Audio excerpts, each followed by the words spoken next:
Hello everyone, I am Nancy Creedon and you are all very welcome to this webinar on career opportunities working with dogs.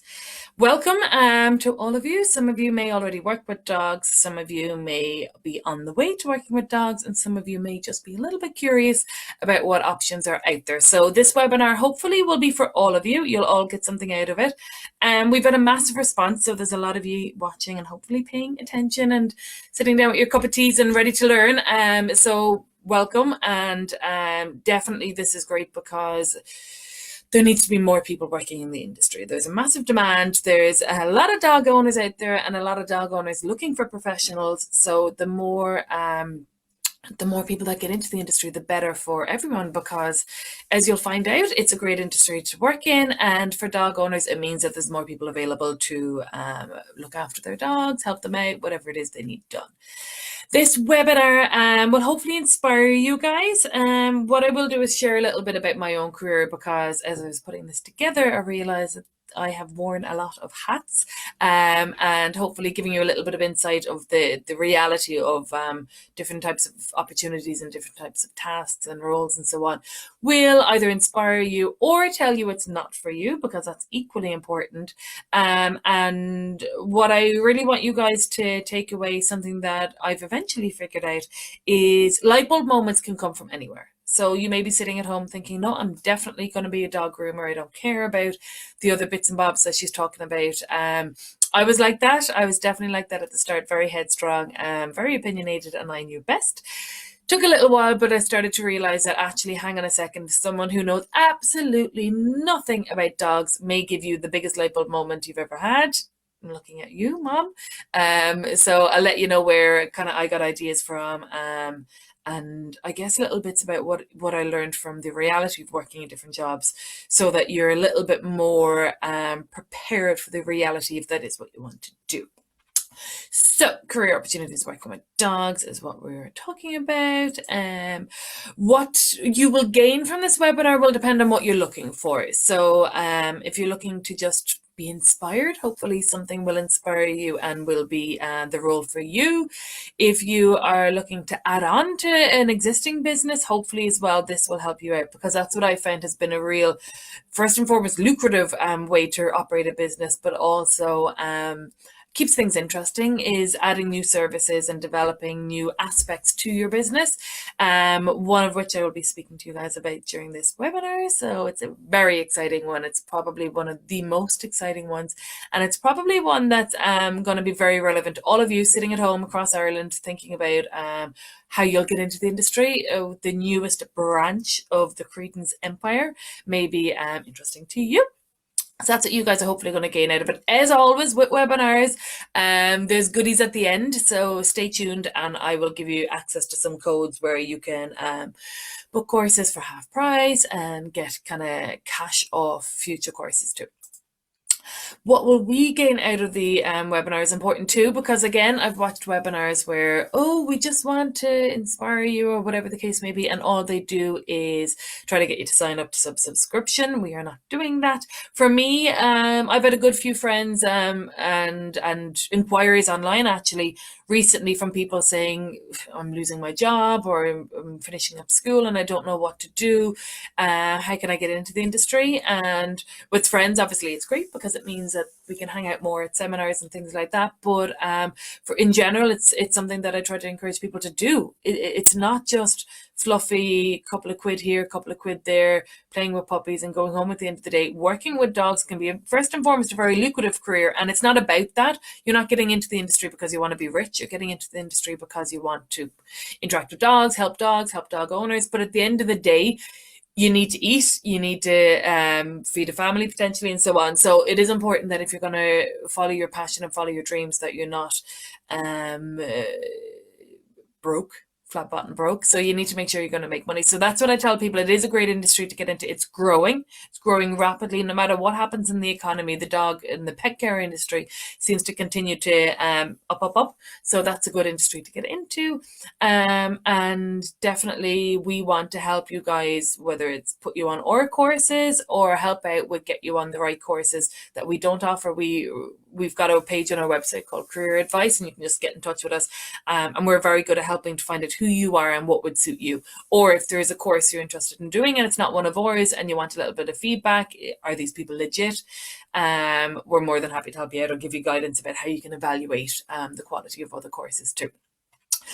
For us as well, it's very important for branding. So we've got a good reputation in the industry. People who work in the industry generally will know about us, and our graduates are having a qualification from Credence College has stood their ground getting employment and so on across the country, but also there's a lot of people who don't know about us. So doing this webinar and pushing this webinar gives you guys an opportunity to find out who we are, and also gives us an opportunity to tell you a little bit more about the services we have. Hopefully, if you don't want to study with us and you don't, it's not the career for you, also as well, perhaps you may be interested in popping on Google and giving us a positive review after watching the webinar. Because again, with all small businesses, all that kind of stuff helps.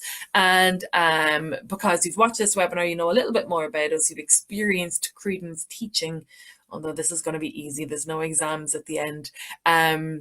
So you might give us a like or positive review if you want. So that's what's in it for us.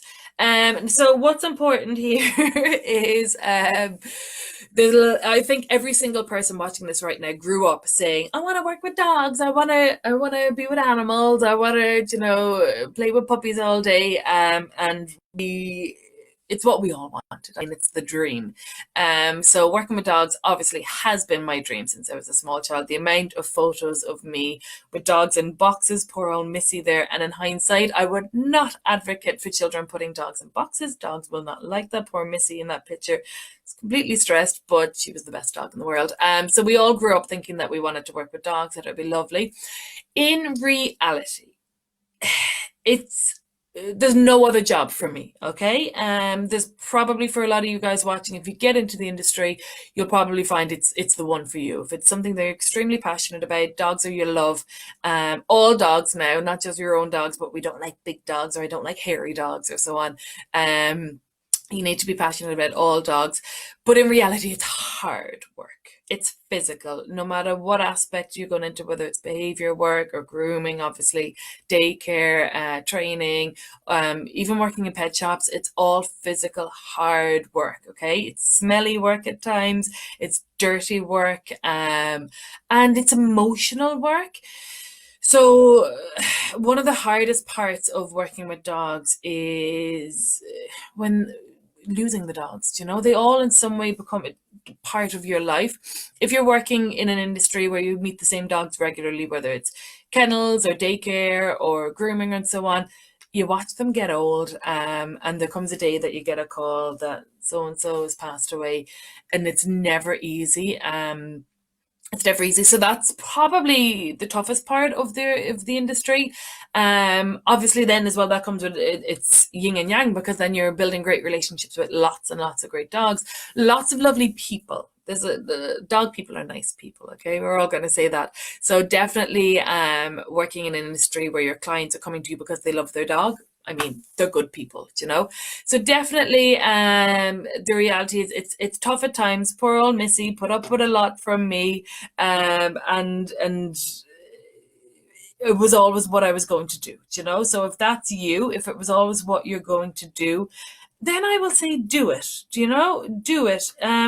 What you will find is it's likely that you're going to have to make your own career. So what I mean by that is going self-employed is probably going to be the route. Now, there is a lot more career opportunities, employment opportunities out there working with dogs, and we will talk about that a little bit more as well. That's towards the end of the PowerPoint. So if setting up your own business is not for you at all, then stick with us and we'll talk through different options there as well. But you are most likely going to set up your own business, which is not as scary as it sounds. Really isn't. Really isn't. That's the biggest stumbling block for most of us. But it's not. Don't be afraid. I set up my first business when I was 21, dog walking and pet sitting, and we'll talk about that a little bit more in a while as well. It's filling in a few bits of paper, and that's it. You're done. You know, there are supports out there. Enterprise board, your local enterprise board will be there for you. They're not just about big businesses. They're really more about the small businesses. Your bank can help you out a good bit as well. And there are grants out there too. So do not be afraid of setting up your own business. The bookkeeping side of things is not that difficult. You can do it yourself. It's very easy to do yourself. You just go on one or two little workshops and then you know what you're doing, because it's unlikely you're going to be buying massive equipment and machinery and buildings and so on. And getting an accountant is not that expensive either. It's also a massive asset, and it's helpful to have someone there to do it for you. And they generally will charge relative to your income. So getting an accountant isn't going to break the bank. So doing it is definitely something that I'd advocate, because I'm doing it. I love working with dogs. We all love working with dogs. There are downsides too. It's what you'll find is it's getting better, but some people really are quite disrespectful to people who work with dogs. Awkward, but what you'll find is that people who aren't respectful towards animals, people who aren't animal lovers, and rude people, nice people don't do this, but you will find that some people kind of almost poo-poo you as not a real career and as though you're just farting about. That's unfair, and as I've kind of gone up the ranks in what I do and my level of expertise, that has decreased. But back in the days of dog walking and when I set up the doggy daycare and so on, yeah, people could be a little bit disrespectful and dismissive, which to each their own. That's on them, not on you. But yeah, it's not like you're going to be having the right carpet rolled out for you because of who you are. Now, if someone's a dog lover, they will not leave you alone. That's another downfall potentially of the industry, is everybody wants you for nothing.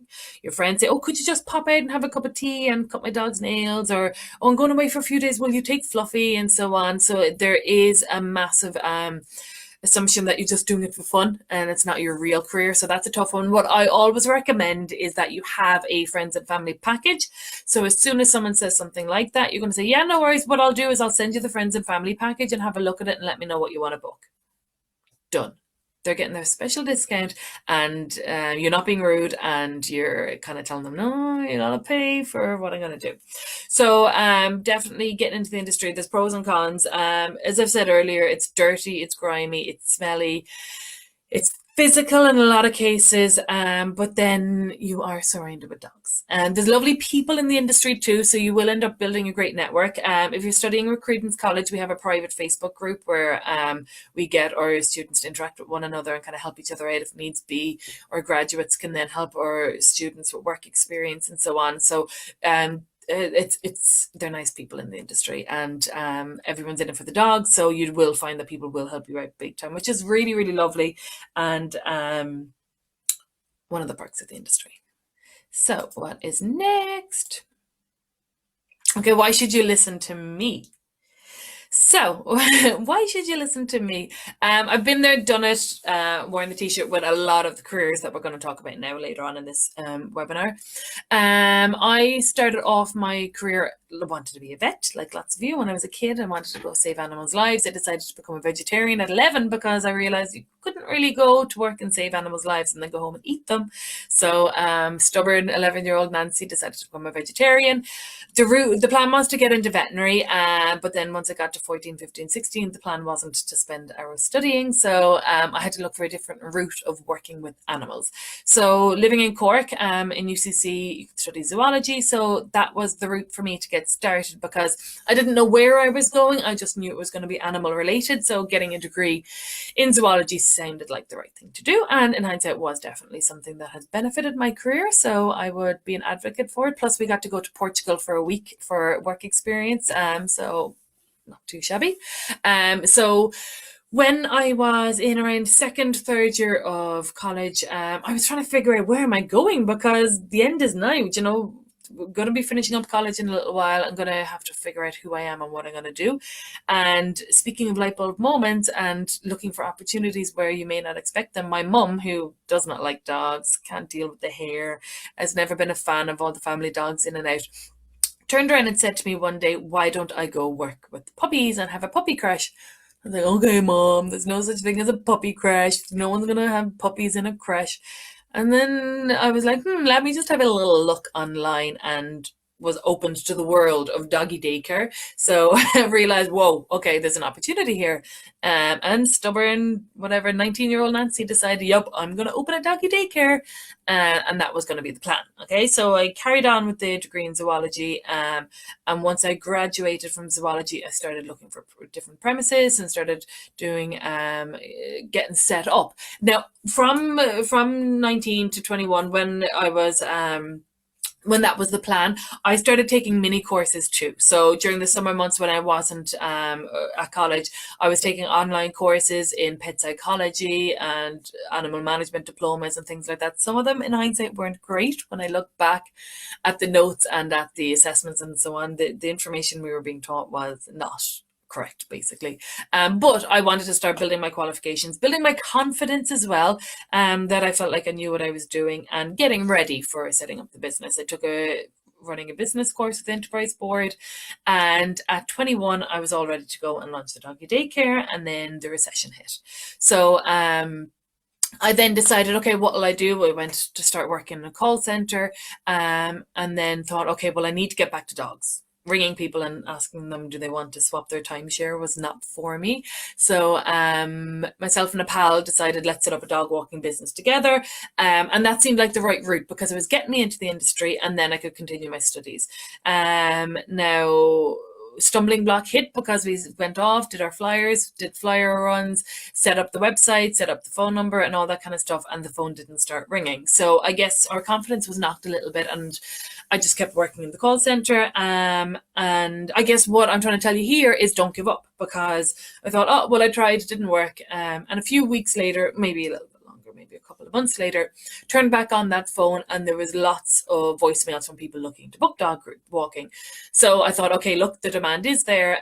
Let's give it a go. So what I started doing was evening dog walking. Now, there's not going to be much of a demand for evening dog walking, and we'll talk a little bit more about the industry now in a minute. But what I found was that by being brave, don't give up and go back. If the opportunity was there before, it may still be there later. If something, life events happen and you can't follow your dreams now, don't cancel them. Just pop them on hold a little bit, because the industry is massive. The industry is always going to be there. But the other thing as well, and what I will say to you throughout the webinar, is start advertising even if you're not open. Start getting your name out there even if you're not taking bookings. You know, get your website, get your Facebook, get your business name registered. If you're looking to get employment, start asking around now, even if you're not ready, because you're building, first of all, you get what you put out there. If you're putting that energy out there that you want to work with animals, trying to make connections and so on, that's likely to then increase the chances that it's going to, when you're ready, there's going to be opportunities there. Also, by setting up your website, setting up your Facebook, that kind of thing, it means that when you are ready to launch, you will have a little bit of a waiting list. So that's what I will say there. So anyway, so while you're listening to me is my background. So I have my degree in zoology. I have a master's degree in animal behavior and welfare. I have a list of other courses that I've done in between. If you go on to nancycreedon.ie, you'll see on my education page all the different courses I've done, all the different seminars I've done. And as we go through this PowerPoint, you'll find it all the different hats I've worn. So I know the industry. I love the industry. It's what I'm passionate about. It's my home. It's where I feel right. It's where I want more people to join in. And I'm in it I'm in it for the dogs, Miss World. I'm in it for the best of the dogs. Do you know what I mean? I can't treat every dog. The more people that get themselves, highly skilled degrees, master degrees, whatever it takes, get up to the peak of their industry in dog behavior, the more dogs that get helped. Do you know what I mean? The industry is far too big for just me. There's Maureen Byrne up in Louth and Lindsay Power in Waterford. There's also Jill Hislop in Waterford. Don't know if she's still, basically there's not enough behaviorists out there. So I want more competition basically, and I want the industry to get better. So I know the industry and I'm going to kind of walk you through it. And as I said, I'm here, if you guys have any questions about what you want to do specifically, get in touch with us and go on the website creedonscollege.ie and go on the career advice page and pop us a message and we'll help you out there as well. So we're definitely, this webinar is to get more people into the industry basically, and I know the industry. So what's the plan here? So the plan of action is we're going to talk through different opportunities, different careers. I'm going to give you a little bit of insight about their career. I'm also then going to let you know what I would recommend course wise, and what kind of discounts we'll have for you later on as well. So again, don't think of it as a hard sell, because that's not what I want to do. I just want to tell people where you can go to get more information. So the dog walking career, as we started off with, there's my lovely Daisy. Dog walking, I absolutely loved it. Okay, I'd go back to it in a heartbeat. It's not the most lucrative career, but you can make a fairly decent living. Okay, if you're busy, you can make a decent living. It's a long day. You set your own hours, so you decide what time you're going to be doing your walks at, when you're going to collect the dogs, where you're going to take them. You decide whether you're doing solo walks or group walks. If you are doing group walks, please don't do them unless you understand dog body language, dog play behavior, the early signs that an interaction is not going well, and how to interrupt it. Okay, please don't do group dog walks if you don't know what you're doing. Solo walks, you don't necessarily need to be an expert in dog behavior to do solo walks, because they're solo. But if you're running your own business, you'll need to know a little bit about business side of things. So what you're generally doing is walking dogs, driving, get into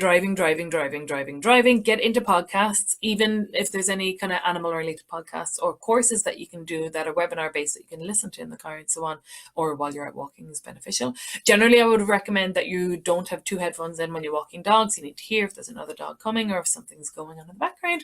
You'll have key holder duties, so there's a lot of responsibility from that side of things. You need to be organized. Don't lose keys, please. And you will be doing client meet and greets. So that's where you go and meet the dog, meet the owner, get to know a little bit more about both, get to know a little bit more about what they want, let them know a little bit more about you, your terms, conditions, your policies, procedures. Have them in writing, have them provided to your client, update them, review them, reissue them out to your clients, make sure they are there in black and white. And there's a fair bit of admin work as well, just bookings and all that. These days with technology, everything can be done on different apps and on your phone and so on, but just making sure that you know where you're going and when you're going and so on is kind of part of the life of a dog walker too. The pros, so the fresh air and the exercise is lovely. The headspace is lovely. The quality time with the dogs is lovely. Repeat customers is great. So once you've built a base, what you'll find is a lot of dog walkers are fully booked, which is great for them as well. It means that they can only open their books to new clients when they need to. And there's lots of add-on opportunities as well when it comes to the dog walking, which we'll talk about in a second. The cons are they are relatively long days working alone. So it can get a little bit lonely if you don't have a busy social life outside of working hours. You can get a little bit kind of not a recluse, but almost a recluse up the mountains on your own with a pack of dogs. So they are long, lonely days. The weather risks as well.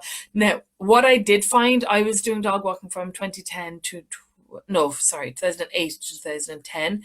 I didn't find the weather that bad. I find in reality, often obviously there'll be days that it's just bucketing down and you don't get a break and you have to get soaked and you're wearing all your waterproofs and so on. But they were really few and far between. And on the days of the showers, you can always wait a few minutes, wait for the shower to break, then go collect the dog and off you go.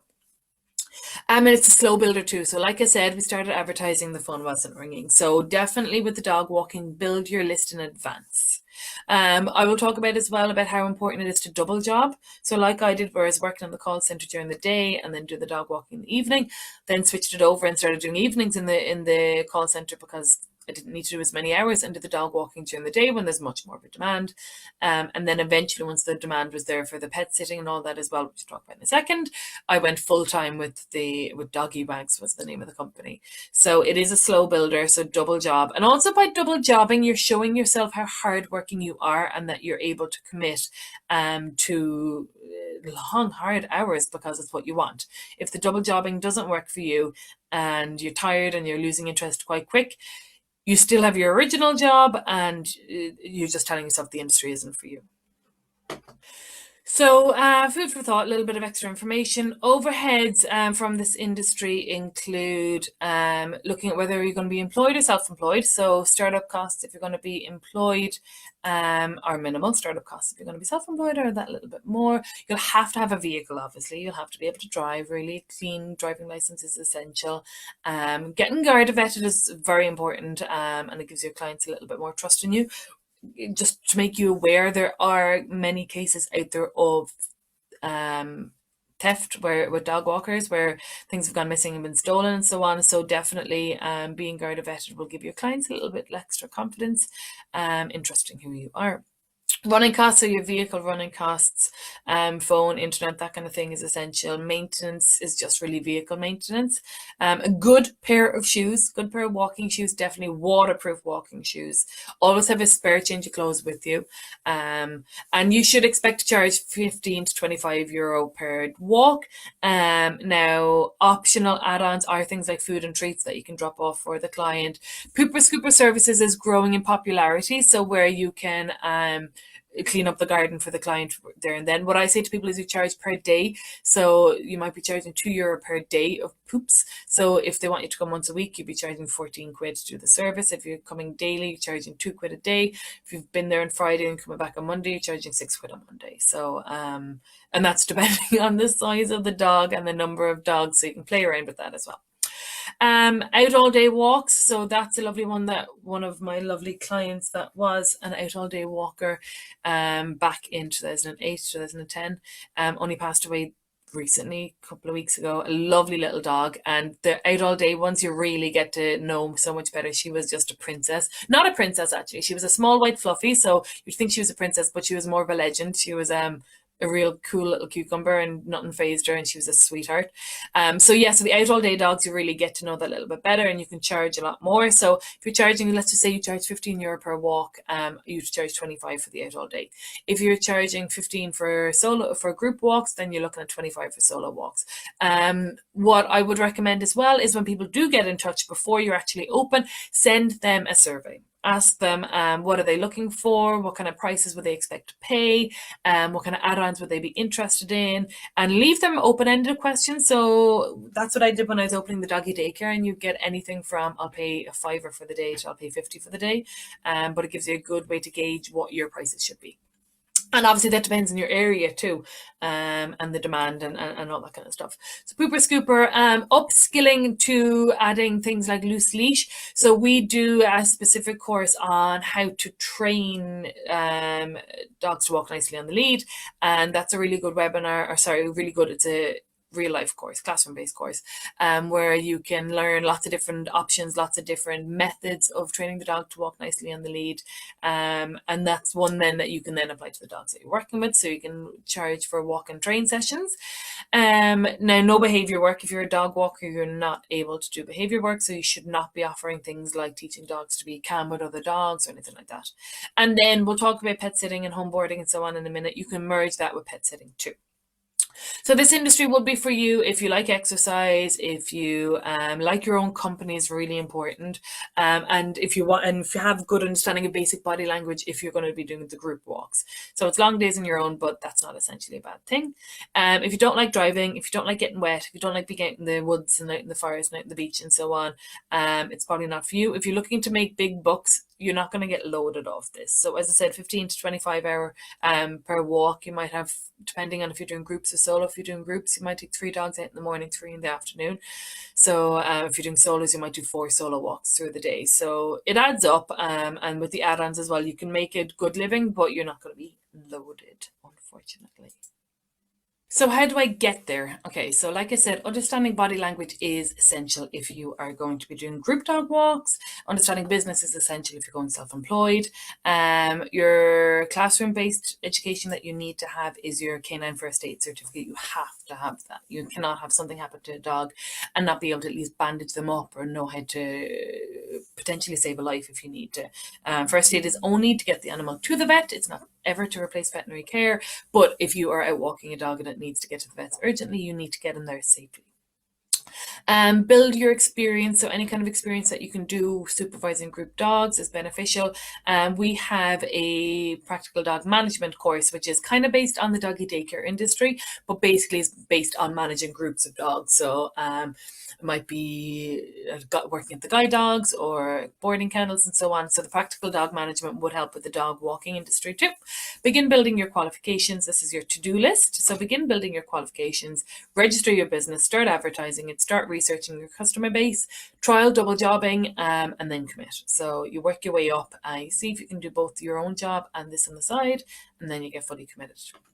We have a discount at the end of this we have an online course called the Comprehensive Canine Communication Certificate, and that course then is going to cover everything about dog in signaling, dog play behaviors, dog not so play behaviors, and human behaviors. So one that's often overlooked is how is your behavior influencing the dog, and what you can do to speak to the dog really in a more scientific way, not a Dr. Dolittle way, using your own body language to communicate back with the dog. So that one definitely will benefit anyone who wants to be a dog walker. And we have a discount at the end. Oh, and we also have a discount off the QQI courses, which will include the practical dog management course, if that's for you. So house sitting and pet sitter. So that's what I started doing then. Once I went full time with the doggy wags, I added in the pet sitting. So pet sitting is there's different terminologies for all different things. So I like to stick with the way what I call things. Pet sitting is where you go to somebody's house a few times a day and care for the dog in their own home. So multiple visits. Normally you'd be getting out there for first thing in the morning. That might be a shorter visit, short walk, toileting, feeding and so on. Long walk in the afternoon, a short walk again in the evening, and bedtime. Sometimes some owners might want you to go on it 4 times. And now, so I've seen recently online that someone was freaking out saying that this is extremely cruel on the dog and you can't leave the dog without human company and so on. It depends on the dog. For the vast majority of dogs, they're much happier in their own home. They're used to their own home. You may also be their dog's dog walker as well as doing the pet sitting, or you may just come regularly for pet sitting. So the dog will get to know you. And dogs that don't sleep up in the bed or aren't 24/7 with the owner won't really notice too much because they're in their normal home. So other dogs and young puppies and all that would not be suitable for. Dogs that are spending a lot of time with human company wouldn't really be suitable for, but you get to know your clients.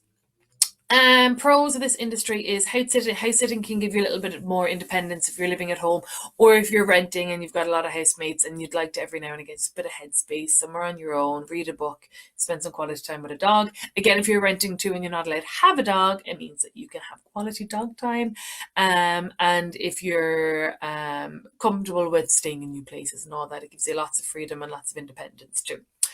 The cons, it's a big commitment, really, really big commitment. I haven't had a social life all my life, so it's fine. It's fine. I was working morning, noon, and night in my early 20s, and that's what I was doing with the pet sitting.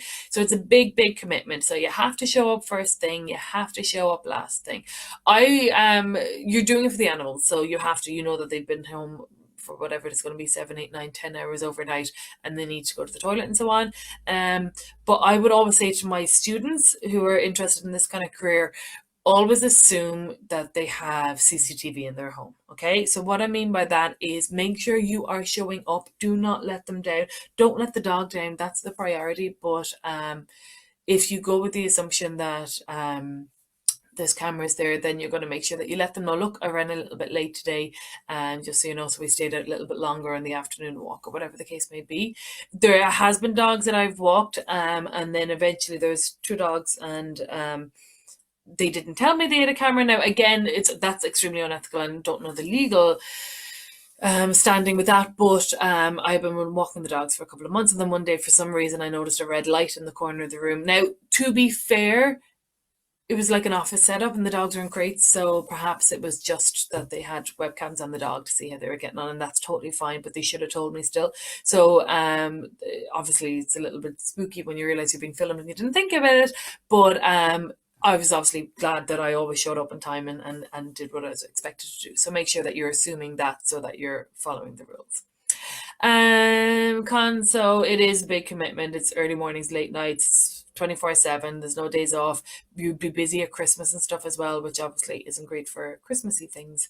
And do need a large customer base unless you're working from home already. So if you with the house sitting, then obviously it's only one house at a time. So it's a little bit more tricky because you're going to be letting clients down if you can't look after their dogs, but you do need plenty of clients so that you're kind of busy all through the year. So generally what I was doing anyways, I was offering all different, I was doing dog walking, pet sitting, and house sitting at the same time, so that then some dogs I'd be staying overnight with, others I would just be doing the pet sitting with, and it worked quite well, kept me very busy, and was a great way to make a decent living at the time. So it meant that I could put some savings together as well to open the doggy daycare. So overheads and income, startup costs. So your vehicle is important. I would definitely suggest getting a vehicle nicely wrapped. So getting your logo and your images and so on your website on your vehicle in a very cute, eye-catching way. Paw prints will just do it. If you've got paw prints on it, people are looking. You know yourself. You're looking to see paw prints. Your website should be good. Again, going to your enterprise board, there's different grants out there for setting up your website and so on too. They'll pay for half the cost of it, which is handy. Running your vehicle is going to be the major cost, and advertising as well. Depends on how much advertising you need to do. Definitely it's one that word of mouth is important. So do get to know your vets and your local other professionals to get them to let them know you as well, so that they're more likely to recommend you when clients come asking as well. Expect to charge around 25 to 50 per day. Again, do your research, ask your clients in advance what they'd expect to pay and so on. If you're staying in someone's house, it's a massive commitment. You'll be charging at least €50. Do not do it for any less than that. Again, opportunities, pooper scooping, optional cleaning services. So if you're doing pet sitting, you can say, look, we do a deep clean of your home as well. Merging with dog walking as well is really what people do if you're doing the home board or the house sitting or pet sitting. It is for you if you like your own space, if you're okay with being in unfamiliar homes and sleeping in a strange bed in a strange home as well. Because I know for some people that's a little bit unnerving. I thought it was fine. I did pretty easy. I won't sleep forever. But it's a great way as well to spend quality time with dogs. And again, curling up with a book, with the dog, with a hot chocolate, it is lovely at times. And you do build a good bond with the dogs as well. It's not for you if you have a busy social life. If you have a family, it's not going to work. Don't do it. It's not fair on the family. It's not fair on the dogs. It's not fair on you as well, most importantly.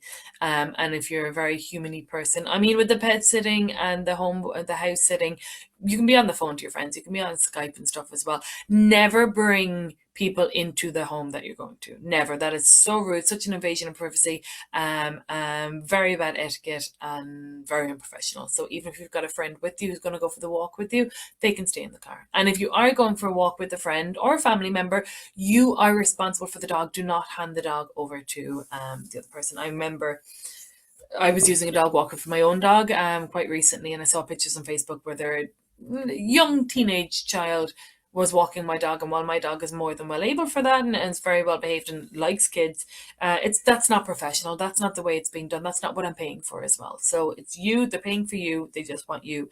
There shouldn't be anyone else involved unless you hire someone and the clients know about it. Anyway. Okay, so what's up next? How do you get there? Okay, so if you want to do the pet sitting or house sitting, again, the Running a Successful Pet Business course is a great one because it'll give you really good tips on how to advertise. That's what I love about that course. It gives you food for thought with advertising and setting up the business and getting your policies and procedures in place and so on. With the pet sitting and the home board and the house sitting, if you're doing it one-on-one, there's not really any essential classroom-based courses you need to do. You don't need a massive education behind you to do that. Get your garter vetting, though. I would recommend that big time. Begin advertising early, get your names, take names, keep a list, ask them what they want. And again, if you did want to do a course, the Comprehensive Canine Communication Certificate would be beneficial. But again, if they're one-on-one with the dogs, you don't need to worry too much about being an absolute expert in reading dogs and dog play and so on. Okay, what are we on to next is dog grooming. Okay, so dog grooming was not the career for me. It is not something I like, and I will explain why. But that doesn't mean it's not a fantastic job and one that's very satisfying. So your dog grooming is a flexible working day. Although weekends and the evenings are the most popular because, again, a lot of people are finished work then, they can bring the dog to you. There's a fair bit of admin work with it. You need to be organized because it's nothing more frustrating than ringing your dog groomers and the phone just rings out. You need to have your voicemails. You need to be getting back to people very quick. You need to perhaps follow up with a text as well if you see the phone ringing. Even just sending them a picture and saying, just grooming a giant Samoyed, I'll be with you in 20 minutes or whatever the case may be. But being professional and making sure that they can get a hold of you. Alternatively, having someone else on your phone. There are, I don't know what the terminology is, but let's just call it like an off-site receptionist. There's companies that do that for you, so your phone calls can get directed to them. They'll know your prices. They'll be able to see your schedule. They'll be able to take your bookings, and it means your customers then are getting booked in straight away or taking bookings through your website too. Grooming is a very physical job, so you need to be in relatively good nick, let's just say that. And bad backs or bad knees and things like that aren't going to work well with grooming. And you need to... It's an endurance test. If you have a busy day, when it's Christmas, it is an endurance test. Really hacking it and getting through the day, you are fit for absolutely nothing but being a vegetable when you eventually get home. Now, pros, you can work from home if you want to set up your parlour at your home, whether that's in an external building or a separate room downstairs or so on. That's very much doable and it's cheap that way, and it means that you are closer to home if you've got kids and so on. It also means that you will get a knock on the door when you're just about to sit down to dinner, or you'll have people showing up late and you're trying to get kids to bed and things like that. So it can be an invasion of privacy at times. But also a massive benefit to work from home as well. You've a lot of upselling opportunities when it comes to grooming as well. We'll talk about that in a second. And it's a repeat customer base. Now, some customers will be fickle. They're always looking for the best price. They're not going to be loyal to you. But if you're a good groomer, and especially with dogs that need to get haircuts and need to be nicely styled, you will get a lot of loyalty from your customer base because they know you, they trust you, and you care for the dog. It can be stressful for the dogs, which is the part that I hated about grooming, which is why I set up what I named Gradico grooming, which is basically gradual desensitization and counter conditioning with grooming. So it's I guess behavior modification basically with grooming. That's an easier way to say it, where you deal with dogs that are finding it stressful, fearful, have bitten groomers in the past, or banned from all the groomers in your local area. They then can come to you. But no, so it is very stressful for the dogs, which is not nice. It's exhausting. It's physical. If you've got health problems, it's not good. There can be health problems associated with grooming, breathing in all that dusty air and the particles and so on. Little hair splinters are the worst. That was what really killed me. And there's a seasonal demand too. So you'll have very quiet periods, which is worrisome, and very busy periods, which are turning away business, which is never fun either. So, what is next? So overhead. So there are massive overheads with starting up your dog grooming business. Obviously, there's a lot of equipment needs to be bought, and you need to get plumbing sorted and potentially even building a building if you don't have one set up, or renting a premises, which can be expensive too. Promotional costs, getting started, running costs. There's a fair bit of maintenance costs as well, and buying new equipment and so on as you're running your dog grooming parlor too. So remember that. Charging wise, you're looking at, depends. So if you're just washing a small little Yorkie, you're only really expecting to charge around 25, 30 quid. Again, depending on your location, again, ask your customers, again, find out what the others are charging and so on too. You could be charging 150, 200 euro for a giant dog that's getting a haircut too. So have your prices. Don't be afraid to charge a lot. The general going rate is kind of 35, 40 quid per hour of your time. Now, remember, that's also, you're not getting paid for admin time. You're not getting paid for no-shows, which are a nightmare in the industry. So charging even €5 in advance, that a booking deposit, is beneficial because at least that way people are less likely to cancel. And definitely you're charging your deposits, heavy deposits, even 50% deposits when it comes up to end of November, start of December, all of December for your Christmas bookings. So you've got your no-shows as well. So running costs, as I said, you've got your maintenance and all that kind of stuff. Advertising is important, but you do want to get your repeat customers. You want to make sure admin-wise you're catching up with people who are due to be groomed again. You don't forget about them. You catch up with them again. If they still haven't rebooked and so on, don't lose a customer. Opportunities with grooming. Okay, so what we're going to talk about now is the puppy school training. So puppy school is, from a business point of view, a great way to get to know your clients. Okay, it's a great time to get involved in the puppy's life, and it's a great opportunity to add on to many different services, whether you're doing dog walking, pet sitting, grooming, doggy daycare, and all that kind of stuff. We are in the later stages of setting up a puppy school franchise in Ireland. Okay, the reason I'm really excited about this is it's going to be a curriculum written by me, taught by me, to the trainers, and strictly adhered to by the puppy school franchisees. It means that you'll then have somewhere across Ireland that you can find your best, your puppy classes, and make sure that you know that you're getting the best, that you're getting them. They're going to be trained, all the instructors will be trained by me, and they'll be following the curriculum, which will be regularly updated. They'll have to come back for a continual professional development regularly. And for you guys, if you're thinking about getting into the industry, and teaching puppies sounds like a great way to get into the industry, then you're getting everything in a package. So you don't need to set up a website. There'll be a central website. You don't need to take bookings. We can take bookings through the website. You don't need to advertise. We're going to have radio ads, print ads. We're going to be all over the place. You don't need to worry about where do you get your education, what courses should you be doing. There's going to be one course that's going to take you through everything about puppies, everything about how puppies learn, how they think, how socialization, habituation, the important things that they need to do, how you're dealing with your clients, how you deal with different types of clients, dealing with kids in the classes, all that kind of stuff. And then you're given your curriculum, you're trained your curriculum, you do practice lessons with your curriculum, you're getting feedback on how you're teaching, and all that kind of thing. So basically, our puppy school franchise is going to be the gold class of the puppy world. Okay, get in touch, get on the waiting list now, so that we can get you informed about when we are opening for the first round of new franchisees. But basically what I'm saying with the grooming is it's a great way to get puppies in, because if you get puppies in and the owners like you, they're going to come back to you when they need grooming. Okay, and they're going to come back regularly. You might then start doing home boarding for regular dogs, where they can come and stay in your home, maybe 1-2 dogs at a time. Again, you've done your puppy classes, you know your basics on puppy training, and they'll know you, they like you, they trust you. They're coming back for the home boarding too. So adding puppy parties into any business is where you get young dogs. So getting a new client who's 14 weeks old compared to getting a new dog client who's 8 years old, the young puppy is going to be with you for longer. And also you help to guide that dog into being a great dog. You help to guide those dog owners into being great dog owners too. So you can really make a difference in that family's life. Upselling with the grooming, you also have your facials, your doggy massage, creative grooming. There's, again, controversy about, is it fair to dye your dog's hair? The products they're using is safe. They're usually just vegetable dye. And the people who do creative grooming often are working with their own dogs, who are well used to being up on the table, getting lots of treats, lots of praise.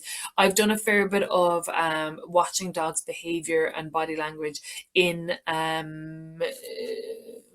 competition-based setup. So dogs that are up on the table for a few hours at a time, they're getting lots of breaks, and the dogs are pretty chilled. So don't worry too much. If you see any videos or anywhere that you're a little bit unsure, is the dog unhappy or not, send it my way. I'll give you a little bit of feedback. Obviously, there's cases where dogs aren't well looked after and they're just used as show dogs, or not show dogs, as models, let's just say. But it's few and far between. So adding creative grooming to your own clients, where you a little bit of vegetable dye on the tip of their tail and so on, is not going to get the animal welfare officer knocking on your door. Home boarding, like I said, home boarding is where the dogs stay in your home. And it's probably the ideal for a lot of dogs, because it means they've got companionship through the day, and if they get to know you, they're back and forth regularly. So home boarding is an add-on for grooming clients, because you get to know the dog too. We said our puppy skills, puppy classes. And then becoming an award-winning groomer is a great opportunity too. You can work your way up to different qualifications and so on, and then entering competitions, becoming the best groomer in your area, or the best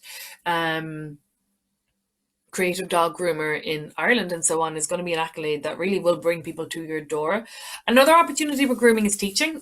So even with ourselves, we're always, because we're adding new service and so on, we will be looking for extra dog grooming tutors in the future. So it's an opportunity there that you can earn decent income as well from the teaching side of things. Is it for you? Yes, if you're comfortable with being dirty and physical work and you're a perfectionist. That's the big thing as well with grooming. You're just never happy. There's always a little bit more you got to do, a little bit of a tweak here, a tweak there. So you have to be a perfectionist to be a good groomer. It's not for you if you've any sort of existing pain already, any sort of mechanical pain, and if you get bored quite quickly and you're the opposite of a perfectionist, so you just want to get in and out and get the job done, it's probably not going to be for you either. From an employment point of view, there are a lot of grooming parlours that will hire an assistant, so you don't necessarily have to set up your own business. And we do have an online course, professional dog grooming assistant course, which can be handy even if you're just thinking about getting into the industry. That's a great way to start, to see if you like it, find out a little bit more about the background of grooming. And then you've got the running successful pet business course too, if you're going to set up your own parlour.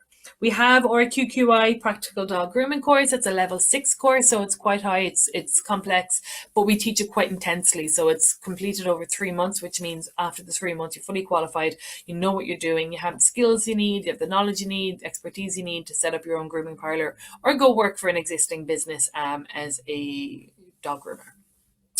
Again, like I said, the hosting puppy parties is an add-on. We do have a hosting puppy parties workshop available now if you want to get started now. That's separate to the franchise, that you could at least start getting yourself qualified on teaching puppy parties and then start adding them into your own service.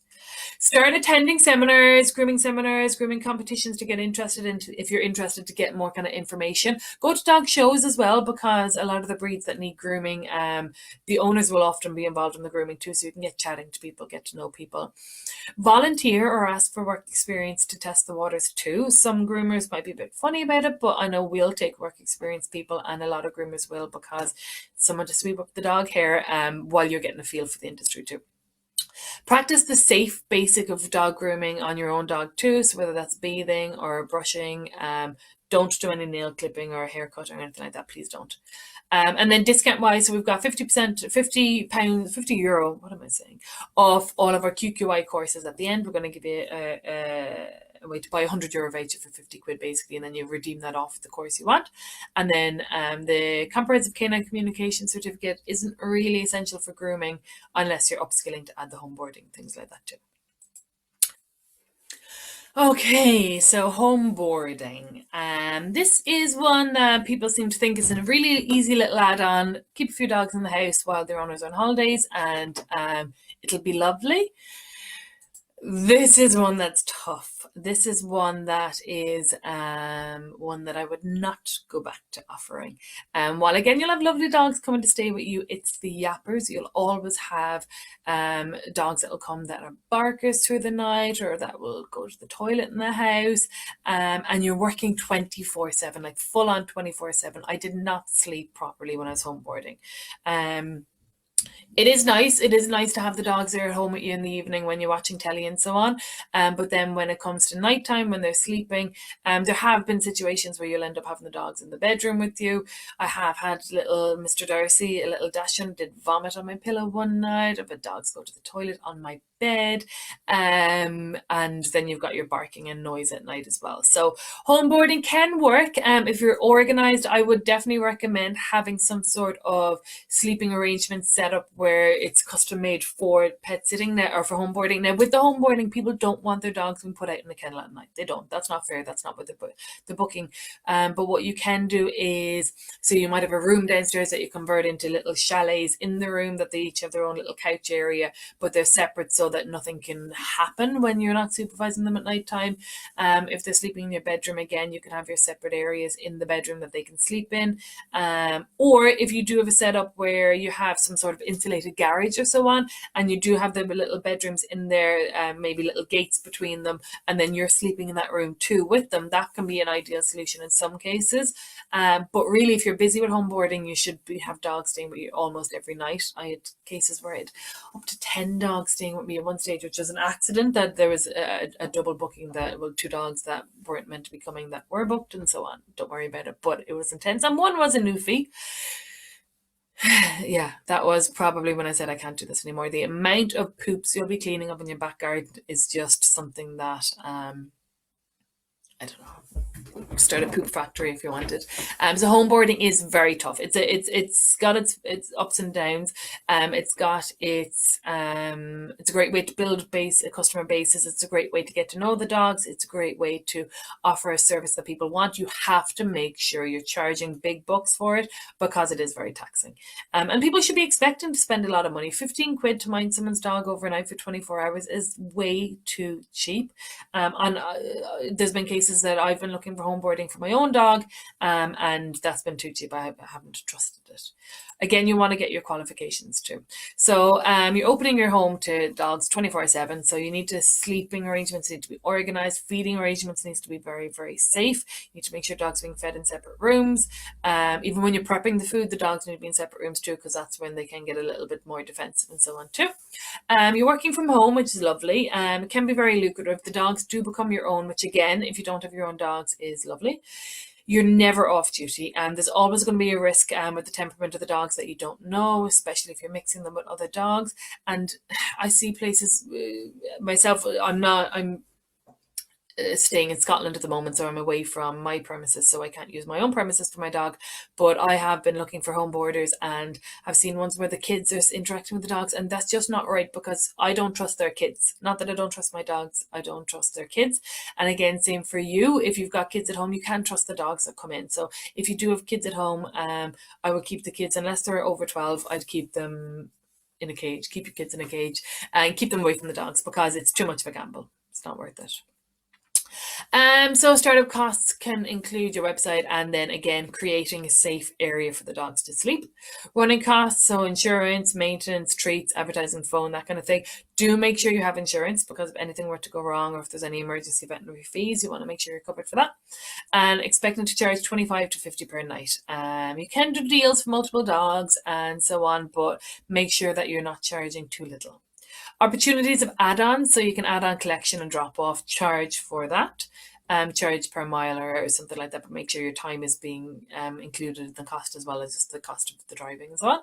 Merge with dog walking or grooming. Even if you're not a qualified groomer, if you do the professional dog grooming assistant course, you'll at least know what you're doing when it comes to bathing and drying and brushing the dog.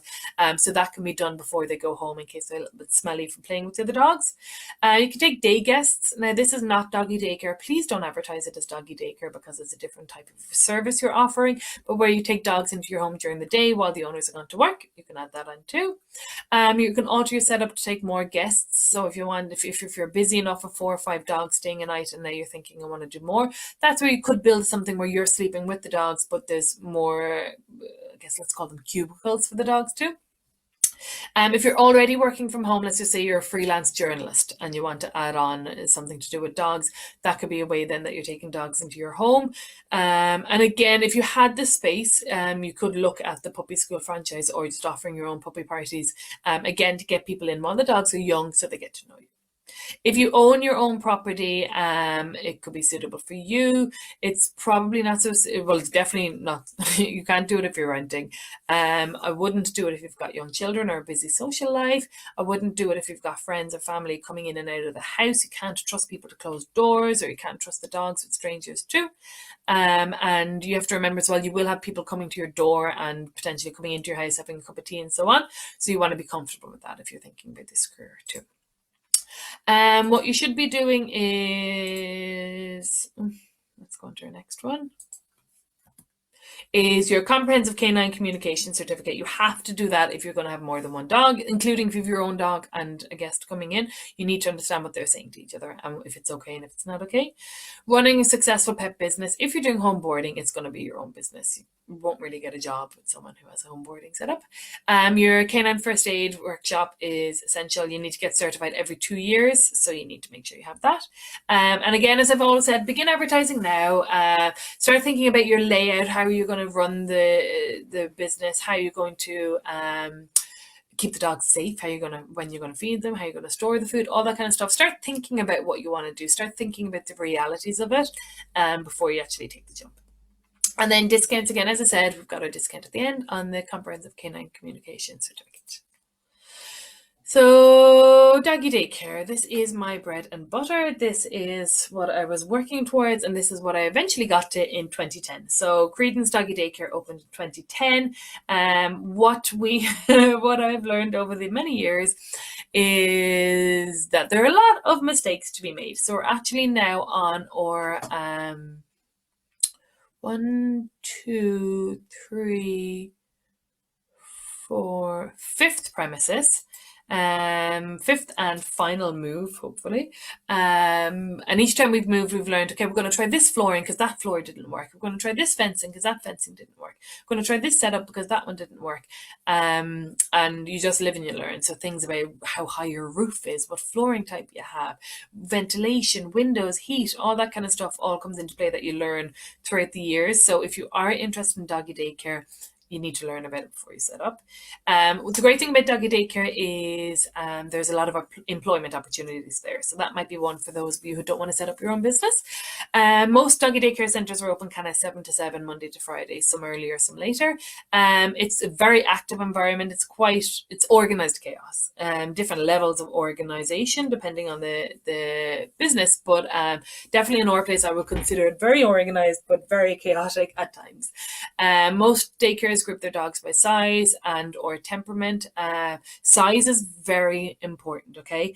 I'm not a fan of doggy daycares allowing little dogs in with the big dogs because he likes playing with big dogs. It's the risk involved. Doggy daycare is all about risk reduction, okay? That's how my brain just works all the time now. Now that I've had kids, I'm probably hypochondriac because I'm so used to keeping the dogs safe and closing gates on dogs. I don't like closing gates on babies. But what's important here is that if you had a large dog, let's just say you had a St. Bernard running around with a little pom and he slips and falls and lands on top of the pom. Or they do have a little scuffle and tell each other to get lost. Size is relevant to the damage a dog can do. So if two St. Bernards had a little bit of a tiff and one did snap at the other, it's highly unlikely it would have killed the other St. Bernard. If it had a little snap at the palm, it could have killed it. So they should be separated by size, okay? That's important. That's down to potential if what could happen if a little bicker did happen. Pros, dogs come to you, so you don't have to go collecting dogs. You don't have to get out in the road all day.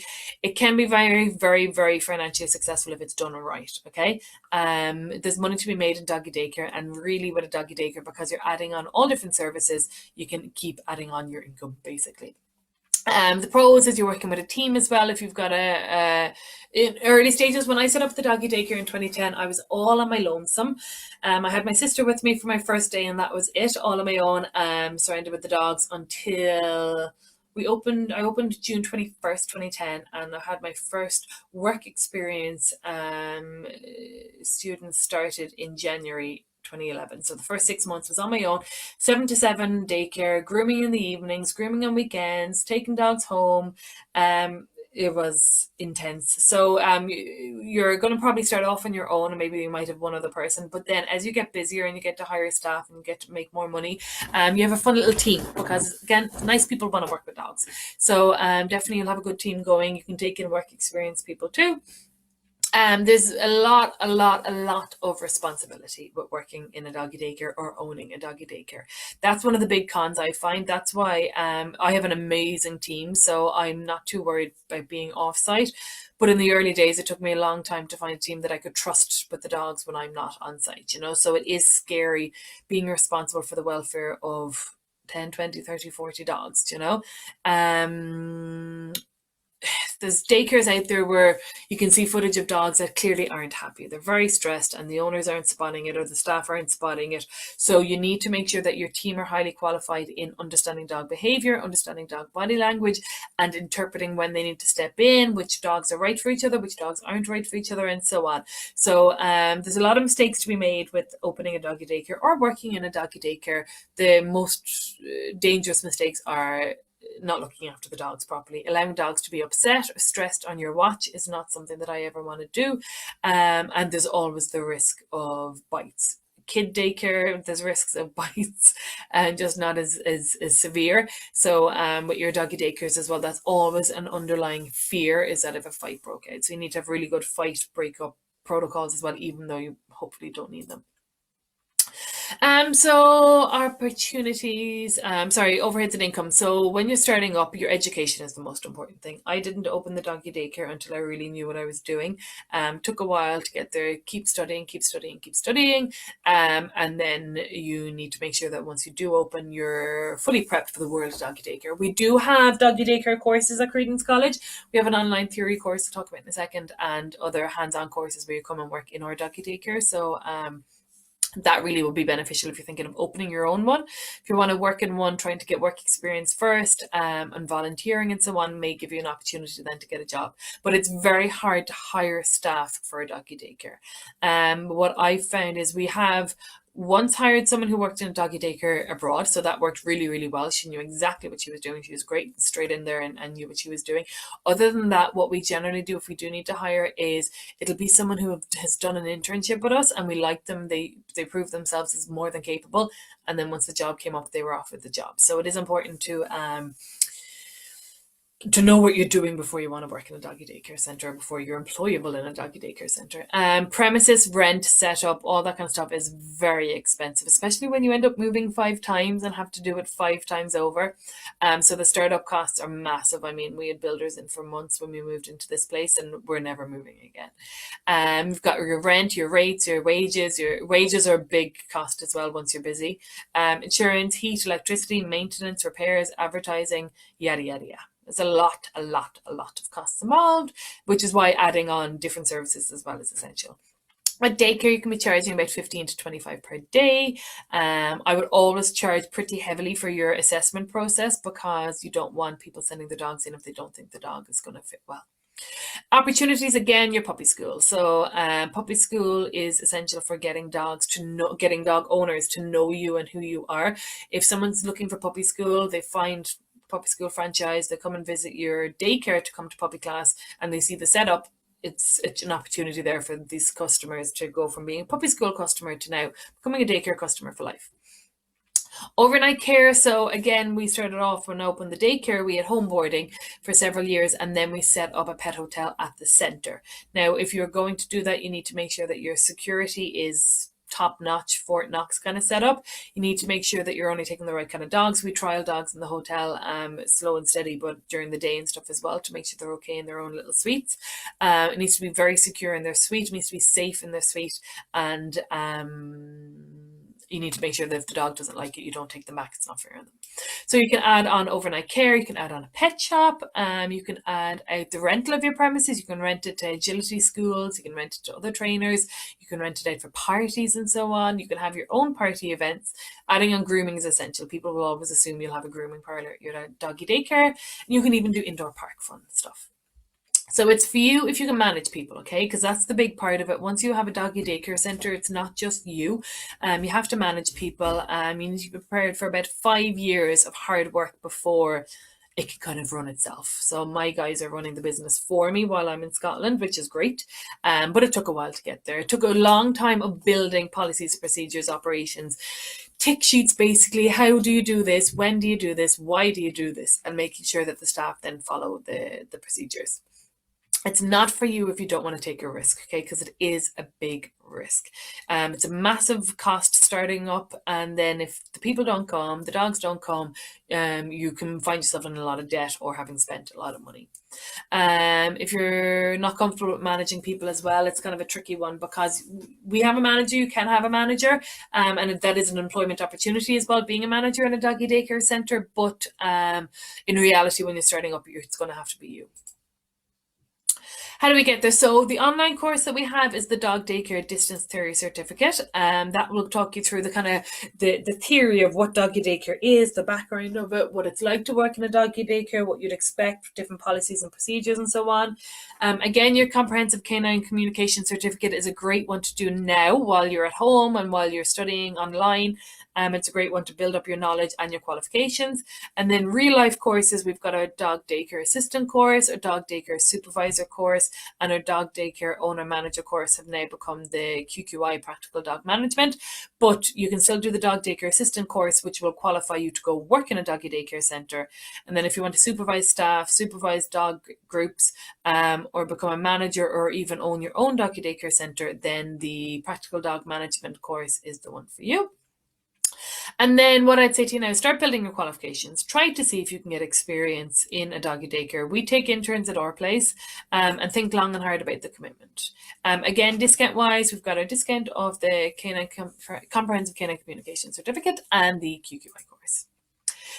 So dog training, this is where I really feel like you can make a difference to the world. Dog training is fun. Dog training is rewarding. Dog training is very lucratively successful. It's a good way to make money basically, and you've a lot of freedom with it too. So with the dog training, you can either see dogs in your own home, you can see them at a rented premises, you can go to the client's home, you can do group training classes in a community hall, in a field, in a doggy daycare center, or you can be a dog trainer for an organization, dog trainer for TV shows, dog trainer for guide dogs, and so on. So there's lots of different ways to work with dogs in the training capacity. Pros are generally, it's a pretty high pay rate per hour, very high job satisfaction, lots of different types of classes that you can do. You can upskill and do your agility classes, upskill and do your loose leash workshops, upskill and do tricks classes, upskill and do nose work classes, upskill and do advanced training classes. It's lots of fun. Cons, it's an ongoing effort to fill classes and slots because in general, you're trying to find new business each time around. Now, obviously you can upsell to other workshops and courses to people who've come to you before, but in reality, usually your clients, every time you get a new client, it's the first time they've come to you. Your CPD is essential. You need to do your continual professional development. You need to keep upskilling. The science behind dog training and the research into dog behavior is just, there's a lot of interest in it at the moment. There's a lot of money goes into big companies sponsoring studies and so on, and it's something that changes the whole time. So you need to stay abreast of what's the best way to understand how dogs work, basically. So to do that, you need to keep upskilling, keep going to courses, keep going to workshops, seminars, and so on. That's not a con though, that's a pro in my opinion, so it shouldn't be in the con list. Overheads and income. Startup costs are your education. Okay, you need to be highly educated. Please don't go into this as a cowboy. Premises may be expensive. If you're going to have your own premises, you might want to set up and convert a shed at home, or if you're renting somewhere, there could be expensive costs with that. Vehicle running, if you need to go back and forth to clients' homes and so on, your website, and where you should be getting business and where you should be getting yourself on the list of is with your organization. So the Association of Pet Dog Trainers Ireland is APDT Ireland. They will assess you. If you think you're a dog trainer and you think you know your stuff and you've got your qualifications, then really you should be able to prove it. So by being a certified dog trainer with APDT Ireland, it means that for your customers, they know that you've passed your exams and that you have passed your practical assessment and that you've passed your interview and you know your stuff, and that this board has agreed that you are qualified enough to be a professional dog trainer. So get your APDT Ireland certified, become a member there. Expect to charge around €50 per one-to-one hour. So if you're going to client's home for an hour, you're expected to charge around €50, depending on what they're willing to pay, and roughly €25 per dog per class. So that depends on you and your area and the demand and what people are willing to pay. We charge an average of €25 per dog per class. We might have 6 dogs to 8 dogs sometimes on an hour-long class. So you're making up to £200 for that hour. Now, if you're doing that 5 times a week, you do the math, but it's definitely worth your while financially. Puppy parties, again, you want to get your puppies in. That's the fun part, that's the nice part, but that's where, if you know your stuff, you can really help this puppy develop into a great adult dog. There's a lot of, I guess let's call them uneducated puppy party providers, which can damage the dog. You know, if a puppy goes into a puppy class and has a very frightening experience, that can stick with them. So doing a good puppy party is great. And then you have that database of customers' emails and phone numbers, and you can upsell then the other classes that you do too. Walk and train services. So that's a good one, where if you're a dog trainer, you'll go out and you'll do dog walking as well. But because you're teaching the dog to no longer pull on the lead and so on, you're charging that bit more. You can then keep working, work as a dog trainer, upskill and take your courses in dog behavior, and then go down the route of becoming a dog behavior consultant. Offer to work with your local vets, and offering services to the vets where you can do training classes or puppy parties at their centre will then mean that they'll recommend you when people are looking for training classes. and different kinds of workshops. So like I said, you can do your agility, your tricks classes and so on, TV work as well, if that's something that's interesting you, if there's a demand for that in your area. With dog training, you have to be somewhat okay with public speaking. If you're doing group classes, you need to talk to a whole room, you need to be able to project your voice, you need to be confident, you need to be loud, you need to take control of a room of adults, which at the start is very intimidating, but once you've done it a few times, you'll get your confidence up. You need to go into people's homes as well and take control as well in their homes. So you do need to be a little bit ballsy when it comes to being a dog trainer. You need to be committed to CPD, so your continued professional development, and you need to realize that there's a lot of admin work. So 200 quid for the hour of doing the dog training class is great, but then you've got an hour or two setting up beforehand and getting yourself organized and getting ready and doing your admin. You might be sending it homework afterwards, checking in on the customers and so on. So it's not, there's other work that doesn't get paid. It's convenient if you've got kids, because you can also do classes in the evening while someone else is looking after them, or weekends and so on. You can do one-to-one sessions during the day while the kids are in school. So it is something that's convenient if you've got kids as well. If you're shy or you're looking for quick money without working hard, it's not for you. It's not for you if you're stuck in old school methods of dog training, because the industry has changed, the industry has learned better, and the customer base won't put up with that. People will no longer put up with you suggesting putting a choke chain on their dog and so on. And you don't want that. Well, obviously you don't want it for the dog, but you don't want that in the middle of a class that someone walks out. So get started with the dog training. Okay, dog training, it's not quick and easy. You need to work up. You need to get your qualifications and get there slow and steady. Okay, don't expect to say, okay, in 6 weeks' time I'm going to open my dog training school. You're not going to. Your comprehensive canine communication certificate will help. Your running successful business course will help. Webinars and DVDs. Towser Dog is a great website for DVDs. TAWZ dog. They have DVDs of seminars, so you can get a wide variety of different types of seminars, different subjects, different different experts. And what I would just recommend is that you only buy newer DVDs. If anything's more than, say, 5 or 6 years old, it may be outdated. Hosting professional puppy parties, that's the course that we have coming soon. That's a weekend course, an introduction to it. So that's a quick and easy way to get your basics of puppy training and then build from that.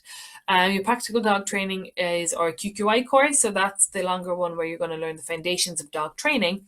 And then to become a dog training instructor, we have our professional dog training instructor 2.0, which is basically everything you don't learn on the practical dog training QQI course, because with the QQI courses, you can only cover set curriculum topics. And then there's a lot more that you need to know about dog training and instructing before you can actually be a professional. So that's where our professional dog training instructor 2.0 has emerged from, because we've taken the bits of our old professional dog training instructor course pre-QQI and merge that. So basically our old course used to cover everything you needed to know from the basics to the advanced of becoming a dog trainer. Now the basics are covered in the QQI course and the advanced parts are covered in the 2.0 course. Avoid quick fixes, avoid cowboy courses, avoid anything that says you can become a dog trainer in a short amount of time, because it does take a while to build your knowledge and your skills and your confidence and your human skills as well. Attend classes. So attend the classes in your local area. Be critical, be nice, but be critical, not loudly. But if there's something you don't like about the courses and doesn't sit right, don't think that they're correct because they're doing a certain thing a certain way. Always reach out to us if you want and say, look, I sent so on classes they were doing using a tool to make loud noises, and we might say, look, that's a clicker, that's fine, or whatever the case may be. But you want to make sure that you're not assuming that all dog trainers out there know their stuff, because some don't. Again, no cowboys. Know your stuff and then keep growing. That's the thing about this industry. CPD, CPD, CPD.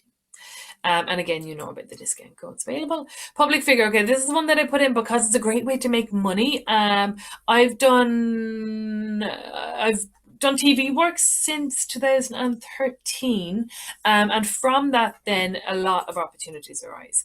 So it varies massively, but in this world of social media and Instagram, what's it called, Insta famous or whatever it is, there's a way to make money out of this niche. Okay.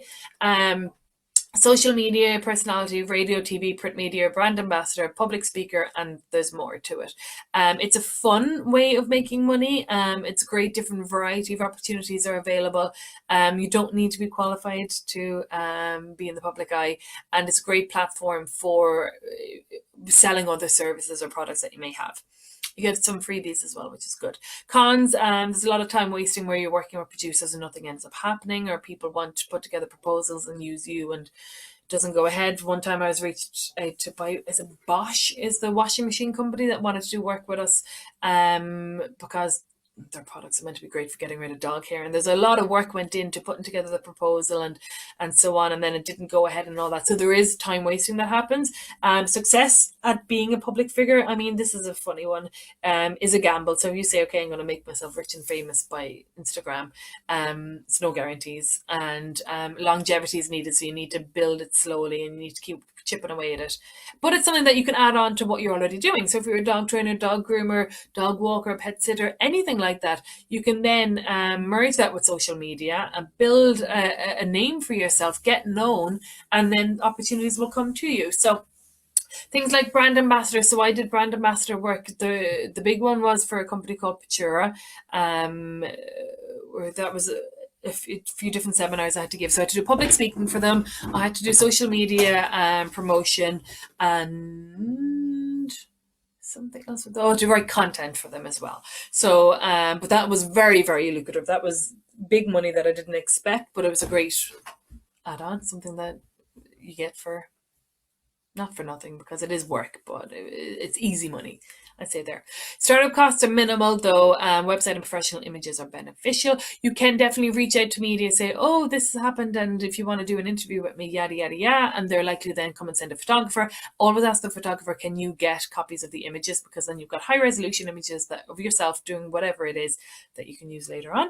Running costs are just your time. So really this is one that you'd want to merge with an already existing profile if that's something you're into. So if you're already building a lot of followers from doing makeup tutorials or whatever it is that you do, the dog world doesn't have many dog celebrities, let's just say, or dog kind of public figures that are kind of like Pete the Vet. Everyone knows who Pete the Vet is. So if something that you're already interested in or you're already building a base for yourself, then start merging your love of dogs with that so that then potentially customers, businesses will come to you as customers and ask you to promote their products and so on. Think outside the box, reach out to agencies, reach out to the media, and reach out to companies if it's something that you think that you can be a benefit to them for. Build your brand, so build your following basically.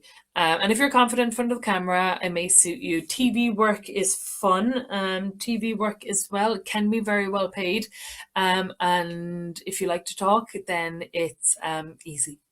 You just have to be a little bit more confident.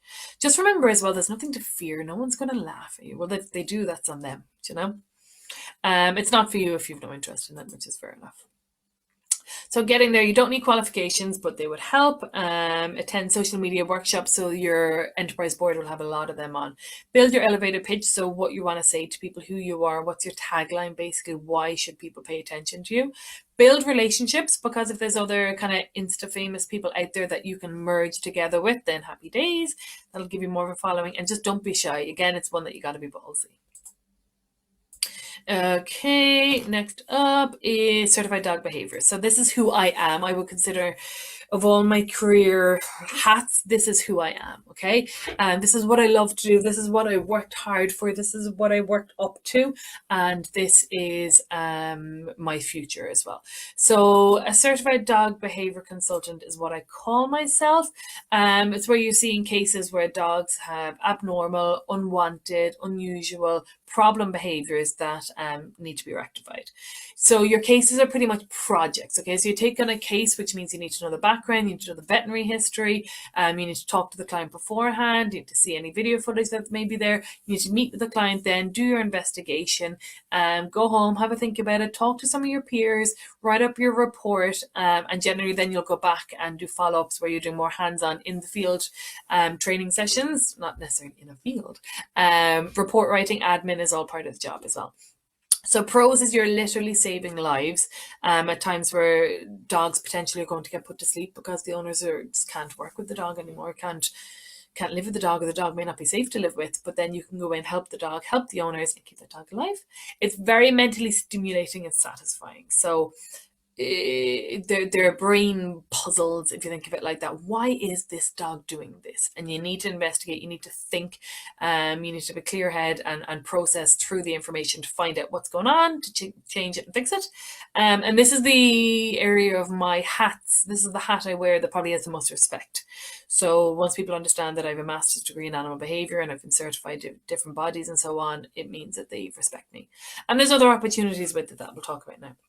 Cons is competition from cowboys is really frustrating. When I see people potentially maybe tag me on Facebook and say someone might be looking for a behaviourist, and they say, oh, you could contact Nancy Creedon or try so-and-so who I know has no qualifications and isn't using science-based methods. Potentially sometimes they're using dangerous or cruel methods. So you do have a lot of other cowboys in the industry, which is frustrating. But you can only be you, do your best. Cases where you lose. So there has been cases where either the owner isn't committed enough to changing the behavior, or they've gone too far that even with your help they still don't feel that they can keep the dog or that they can work with the dog and so on. So there are cases you will lose, and that is very upsetting. That's hard. You blame yourself and so on, but I guess it's part of the job. And it is emotionally taxing because you do have some sad cases that you're dealing with too. So the burnout rate with dog behaviorists can be quite high. So they need to support each other. We have a great network.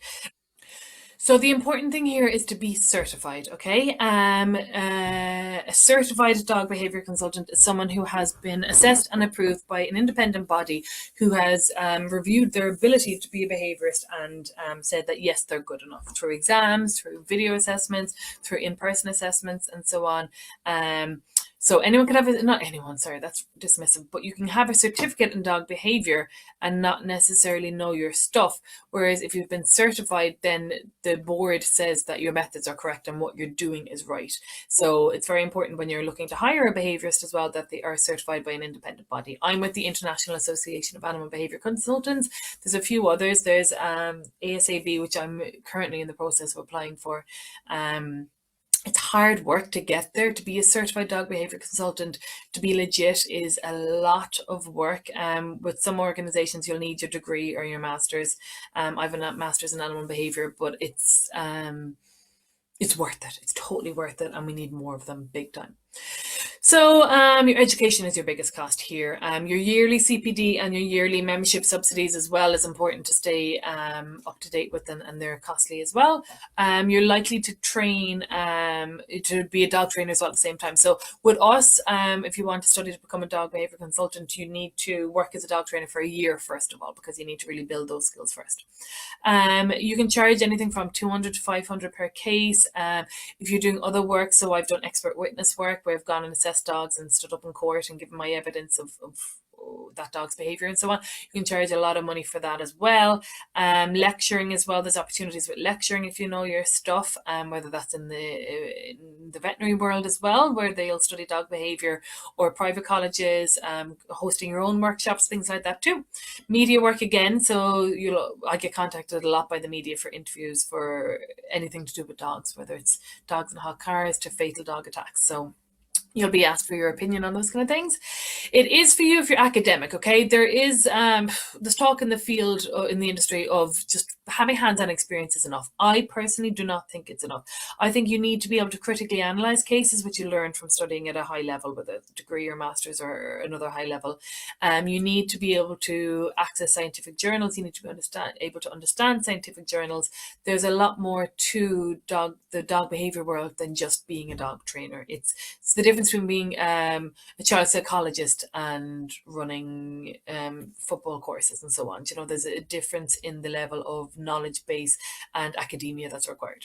You need to be emotionally mature because it can be quite intense work. You are working very closely with families. They may be discussing very confidential matters, very serious matters and so on. So you do need to have that level of emotional maturity and good people skills, because again, you will be the shoulder to cry on for many of the cases.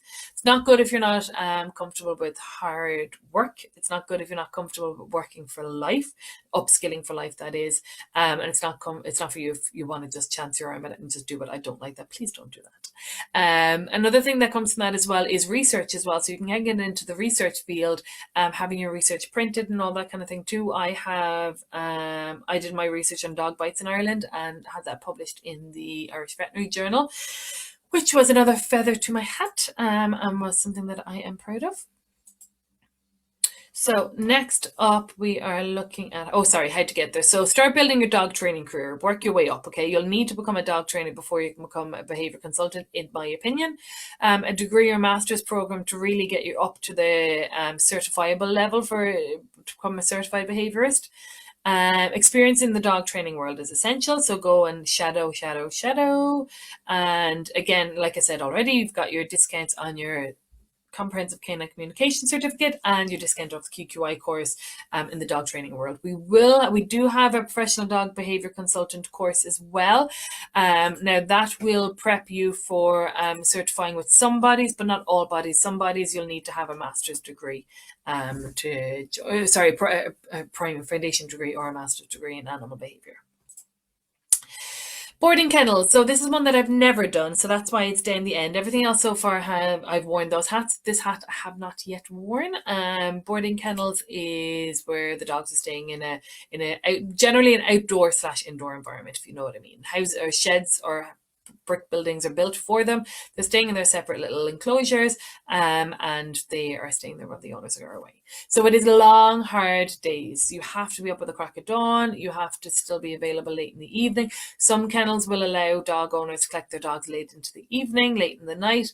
And even if you say that you don't, you will still have people whose flights are delayed and want to still come and get their dog at 10 or 11 at night. You're cleaning all day. So that means you're also getting dirty all day. So you need to be prepared for that.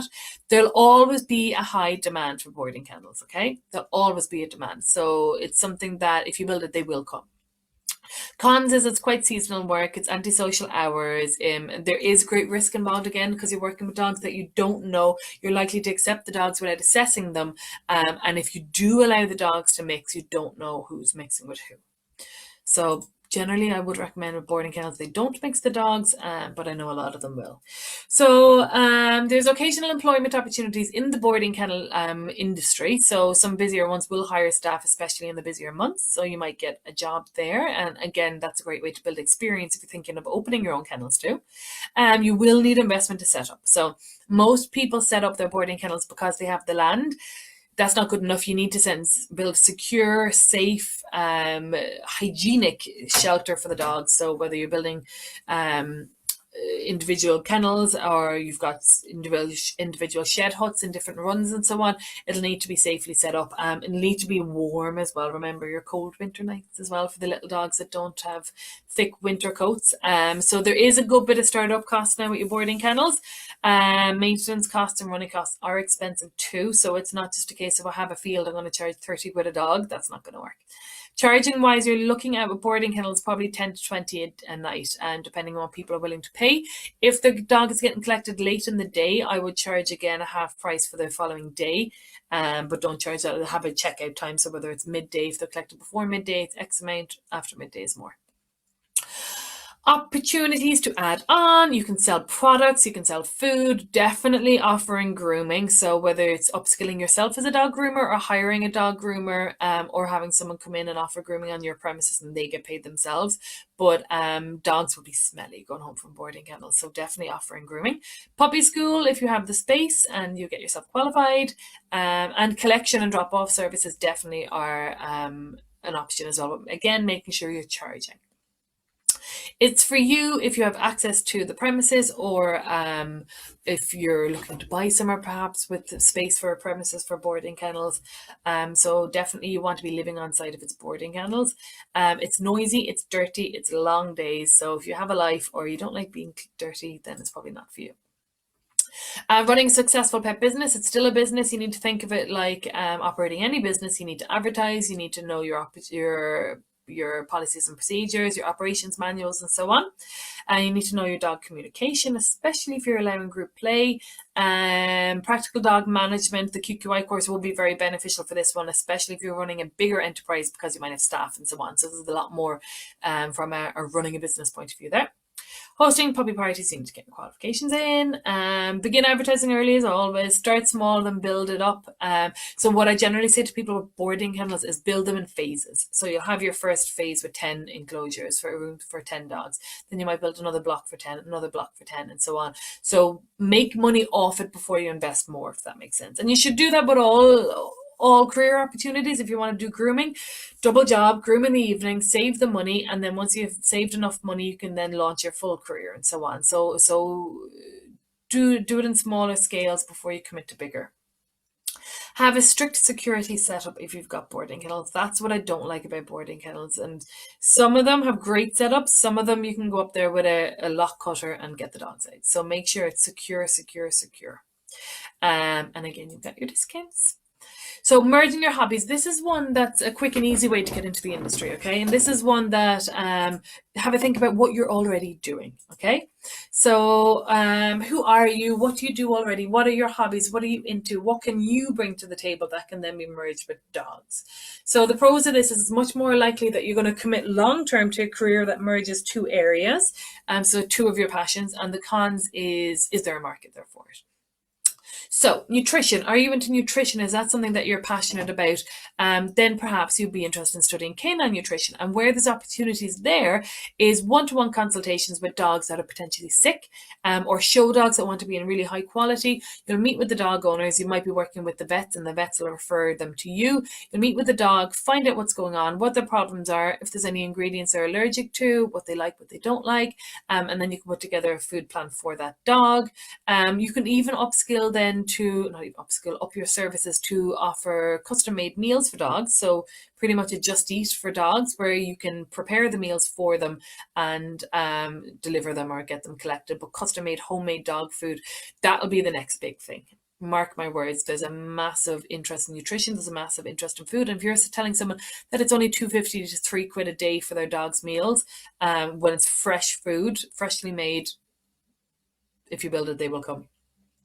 Fashionista, so are you into your human fashion? Can you sew? Can you crochet? Can you make things? Can you make dog coats, custom made collars, designer dog tags, all that kind of stuff? There's again, custom made things specific for someone's dog is something that people will pay for. People are nutty about spending money on their dogs. I am. So I'll be your customers. Can you cook? So that's again saying making the ready-made meals for the dogs. I think that's huge. I would pay someone to make meals for my dogs. Fitness. So are you into fitness? Are you a personal trainer? Do you already run classes, fitness classes? Can you merge that with dogs? Can you bring your dog to yoga classes? Bring your dog to spinning classes? Probably not the spinning, but you know what I mean. There's different ways to merge dogs with fitness as well, and owners would love that. That's a big kind of media one as well. Definitely, if you reach out to the media, you get a good bit of interest from TV and radio and magazines and all that, where they'd like to cover your story. Art. So are you a painter? Are you a sketcher? Can you draw? Can you make things? I've seen someone, I don't know what material she uses, but she makes tiny little figures of your dog, or custom made drawings of your dog, especially after someone loses their dog or for a unique gift. I've seen ones recently where people paint the dog's face into like a kind of an old-fashioned kind of king or queen's body for portrait art. So there's lots of different ways to make money with art if you're already into that. And what do you do already? What is your working life? So are you working in a laboratory? Maybe you'll get into medical detection dogs. Are you working with the police? Can you look at working in the canine unit? Are you a photographer? Are you into photography? Can you do that with dogs and so on? So think about what you're already doing and can you merge that? Think of what you're already doing professionally. So are you a manager? Are you working in admin or a receptionist? What do you do right now? Can you merge that in the dog world? So you've already got the skills. You've already know what you're doing. You're just looking for a job somewhere where there's dogs involved. So you might be a manager in a call center. Can you go be a manager in the guide dogs? Can you go be a manager with assistance dogs? Can you go be a manager in a doggy daycare, a veterinary hospital? Are you an admin? Are you in payroll? Can you do that at a vet? Can you do that at a daycare and so on? CV wise, you may have built up your career as a manager in different industries in the call center world or pharmaceutical world. Going to work in a doggy daycare as a manager for a couple of years will still mean that your CV is saying that you've been a manager all this time. So it's not like you're going to a totally different aspect of the working world and then trying to find your way back into the management world. You're not. You're sticking with what you do. The cons of the pain may not be as great in the doggy world as it would have been in a big pharmaceutical, again, let's just say. So working in vets may not pay you as much as it would to work in a big call center or something like that, but you're working with dogs. So isn't that better? Okay, so let's talk about what you should be doing now, because I've kept you for far too long, and I have kids to get back to. So the process is easy. You want to build your knowledge, find what you love, and then take the leap, okay? So building your knowledge is from courses, it's from going to do work experience, it's from seminars, it's from DVDs, it's from talking to people, it's from social media, joining groups, following pages. There's lots of ways of building your knowledge about whatever direction you want to take, whether that's building your knowledge on how the job really works, to the actual knowledge that you need to have to do the job, skills you need, confidence you need. Confidence is a big one I find with a lot of people. The confidence to start your own business if that's the route you're taking, and the confidence to say that I'm an expert in dog grooming, training, whatever it's going to be. So that's where finding your groove comes into play as well. Try and get work experience. That's the real creme de la creme of prepping yourself to get into that industry, because if you can do the work experience and you enjoyed it, then you know it's a career for you. So that's where, again, doing your qualifications and all that and investing heavily in your education is worth it if you've done your work experience and you loved it. And then just do it. I've had friends in the industry that take so long to actually go ahead and start their business because they're afraid of the unknown. But there's nothing to be afraid of. If the business fails, that's not the end of the world. If the business succeeds, it's great. If you get into it and you don't like it, that's okay too. But take that leap. There's nothing worse than regret. I'd rather have done it and it failed than not done it and have that regret of not doing it, because it's an industry that's growing. It's an industry that the customers want you. They want your services. They want to give you their money. So all you need to do is get yourself prepped and take it. Okay, so what do we have to talk about now? So what's next? So just keep swimming. So just get started, do what you want to do, get into the industry you want, and just keep trucking away at it. If you're not totally sure in which industry it is, you just start somewhere. So that's where the Comprehensive Canine Communication Certificate is great, because it's quite broad. And just start somewhere and just get going, because if you don't start, you'll never do it. Build your knowledge, build your experience, build your network. So that's where social media is great. Forums are great. Get to know people in the industry is great. Going to seminars, because you'll end up sitting with people. Double jobbing is where you really test yourself. Okay, if you can work Monday to Friday, 9 to 5, then go home and groom a dog each evening, or do 4 dogs on a Saturday, then you know that you're ready to go full time, because you know that you've proven to yourself that you can do hard work. If you build it, they will come. So that's where I'm saying get the word of mouth out there now. That's my biggest bit of advice to anyone who wants to work in the industry, is start telling people that your business is coming. If that's putting up signs, getting your Facebook page, putting up posters, telling people about the business, having your phone number and your website and all that kind of stuff. Get back to people and let them know we're just about to open. We're not quite ready yet, but build it. And that's where as well you're asking for feedback as well from potential customers. Join social media groups, follow pages, get to know your industry. YouTube is a great way to find out more about the industry. So whether that's watching demonstrations about how to groom a Bichon, to watching someone, there's a TV show out there and the videos are on YouTube about working in a doggy daycare center. You can watch that kind of stuff. But it's a rabbit hole where you'll just increase your knowledge very quickly and very easily by being entertained, sitting in the bed, watching videos before you go to sleep. Don't be a stranger to us, so do reach out. As I said, we have that career advice page where you can get in touch with us and we can help you once we get to know who you are and what it is that you like, or where your skills are, your strengths are as a person. We can help to kind of point you in the right direction, hopefully. Talk to people again, so you never know who's going to give you the next light bulb moment. At times, it's going to be the person that you least expected. And be brave and believe in yourself, because there's nothing holding you back other than yourself. If you want it, you can do it. Kids, no kids, busy life, not a busy life. You've only got one life. You want to live it the way you want to live it. So please, if it's for you, there's no time better than the present to get stuck in. And speaking of present, these are the discount codes that we're giving you guys for watching the webinar. So the first one is the Comprehensive Canine Communication Certificate that we have mentioned throughout the last hour and a half. This is normally $149, but we are going to be giving you 50% off when you use the CCCC50 code. So just when you're checking out, you pop that in the voucher code area. But yeah, 50% off, which is pretty good. And this course is a really, really good one. It's relative to anything to do with working with dogs, especially when it's more than one dog.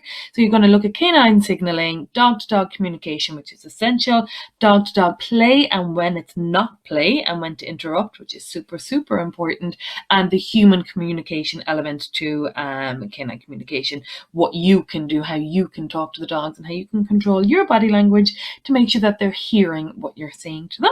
So that's the first one. Next up then we have, go to the next one, is €50 off any of the QQI courses. So what we're doing here, because some of you may not know when you want to take the course, we're making it a €50 voucher that you, or sorry, €100 voucher that you pay €50 for. And there's 2 years expiry date on it, so you can use it anytime over the next 2 years.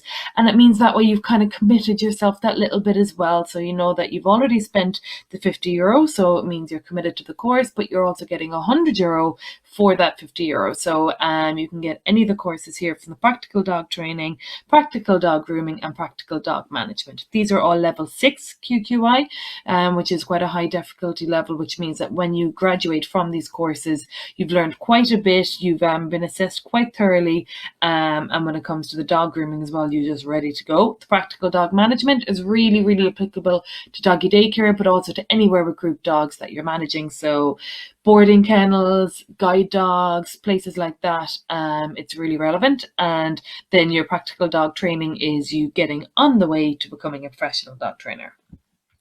Next giveaway for you guys is our Hosting Professional Puppy Parties workshop. So this is almost a precursor to the Puppy School franchise. So with this workshop, if you're interested in taking a spot with us, it's normally $249 and you're getting €50 off with the voucher for HPPP50. And this one covers so much. So Puppy Party Hell versus Puppy Party Heaven. Again, I was talking about a bad puppy party, really damaging the puppy socially, so it's really important that you do it right. How to structure your puppy party, from setting up the location to the number of dogs and so on, designing your puppy party, your handout material, how to draw the line between what should be a puppy party topic and what should be a dog training or behavior topic, and so much more. Shy puppies, how they can become traumatized at the wrong class. Happy puppies can become out of control dogs if they're in the wrong class, and so on. Now, with this course, for those of you who have had your ears perk up a little bit when we were talking about the franchise and about how that will basically just run your business for you, if you do purchase the Hosting Professional Puppy Parties course and then you decide to join us on the franchise, we will refund you the cost of the Hosting Professional Puppy Parties course. So it's normally $249. If you end up paying the $199 with the €50 off, and then you decide to join the franchise, pop us a reminder that you've already paid for the Hosting Professional Puppy Parties, and we will then just subtract that $199 off the franchise course fee, which means that you're basically getting a course for free. If you're planning on doing the franchise anyway, once we get ready to accept applications, then you've already done this Hosting Professional Puppy Parties, so you're already a little bit in the know of puppy parties. What else do we have for you guys? Then with the Professional Dog Grooming Assistant course, if you are thinking of going down the route of being a dog groomer, again, it's kind of a double course deal for you here. So this course is normally $399 for the Professional Dog Grooming Assistant course, and that kind of pretty much qualifies you to go work with a dog groomer where you're assisting that dog groomer. We're giving you €50 off that course, so it's $249. And then again, if you do decide to take our QQI professional dog grooming course, you can then get that $249 refunded, and that'll be discounted off the cost of the professional dog grooming course and QQI level 6. So again, you're doing this course basically for free if you do intend on becoming a professional dog groomer. So this one's got your introduction to dog grooming, dog anatomy, breeds, tools, equipment, setting up your room, coat types, skin problems, brushing patterns, washing, drying, holding, lifting, nail care, ear care, any nail and ear abnormalities, and then the health and safety, customer care, and reading dog body language. So really, if you were to complete this course and then go work for a dog groomer, you're going to be a massive asset. And as I said, you've got your 50 quid off. And then if you do decide to go down the dog grooming route with the professional dog grooming QQI course, you'll get that payment for this course refunded off that as well. So it's kind of a course for free. Next, we were talking about our canine first responder course. So this one is essential for anyone working with dogs. Now, our canine first responder course is a little bit different to all the other ones out there because we are so lucky to have Megan. So Dr. Megan Kennedy is a professional vet. She has been working as a vet for a long, long time, even though she's not old. And she is just like the best vet in the world. We have a Megan fan club. So because you're being instructed by a vet on canine first aid, you really can't learn from anyone better. She will tell you exactly what vets want you to do before you get to the clinic, how to preserve life, how to keep that dog healthy, how to keep that dog in as good a condition as possible until you get to the veterinary clinic. So this course really covers everything you need to know, from assessing the scene, approaching an injured dog, triage, CPR, choking dogs, pre-vet bandaging, communicating with the vets, primary care, reading vitals, and much, much more. So it means that you're always going to the vet. If you come across an injured dog or you're working with a dog and it becomes injured or unwell, you're always going to the vet, but this course will tell you what to do before you get there when you're in that state of panic. So this course is normally 149, and with this coupon code, we are giving you €25 off that course. So when you're entering the code, just put in FAR25 and that will give you €25 off. And then finally, you have heard me talking about the Running a Successful Pet Business course over and over again in this webinar. If you book any of the courses, any course really with us from anything we've been talking about today, any bookings that come through in the next week, we're going to give you the Running a Successful Pet Business course free of charge. So we're going to just chuck it in with whatever it is that you're after ordering. And for those of you who do think that the self-employed route is probably going to be the right match for your career, I hope that you will agree once you've done this course that it covers pretty much everything you need to know. From someone who's set up multiple businesses now at this stage, I've made all the mistakes and I don't want you guys to make them. So hopefully they recognize our Running a Successful Pet Business course will inspire you to really get the ball going and get stuck into your setting up of your business, but also it will help really prepare you for what you're meant to expect.